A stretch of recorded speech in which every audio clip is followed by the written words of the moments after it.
Hello guys! Welcome to Kolong Venture Vlog. Kayo ba ay naghahanap ng place to go this summer? Very affordable and not so crowded. Crystal clear water at madaling puntahan dito sa Zambales. Tara at samahan nyo kami sa paulit-ulit naming pinupuntahan dito sa Pox Binoy Resort. Let's go!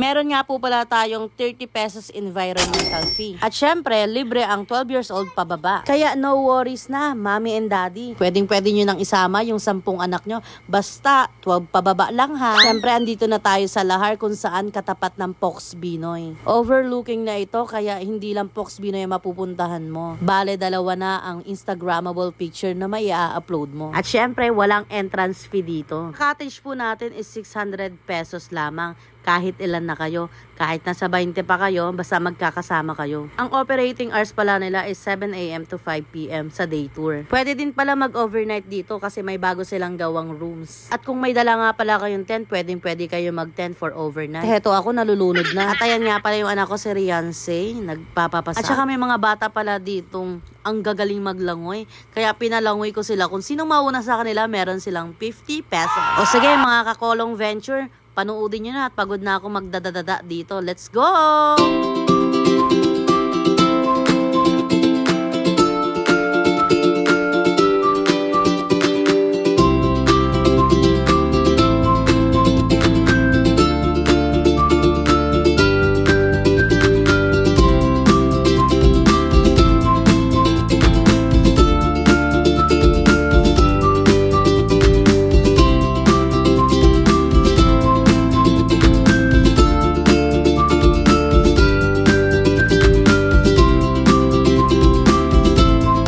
Siyempre, sinelebrate din namin yung birthday ng asawa ng ate ko. Simple lang ito, pero kaya sa magpapagawa ng kutsinta na napakasarap, i-message nyo lang ako ha.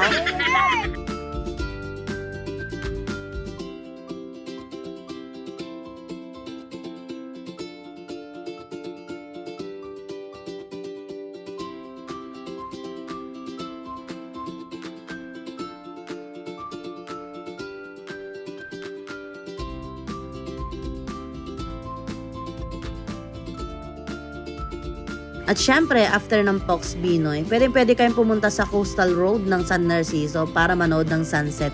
At tikman na masasarap na kape nila dito. O diba, naglabing-labing muna kami. Nakatikman nyo nga rin pala ang napakasarap na cold coffee dito sa Beans Brew. And bahala na kayo. Syempre, pinakamasarap pag libre. Ayan, libre nga pala kami ni ate ko. Shoutout nga pala kay ate ko. Maraming salamat!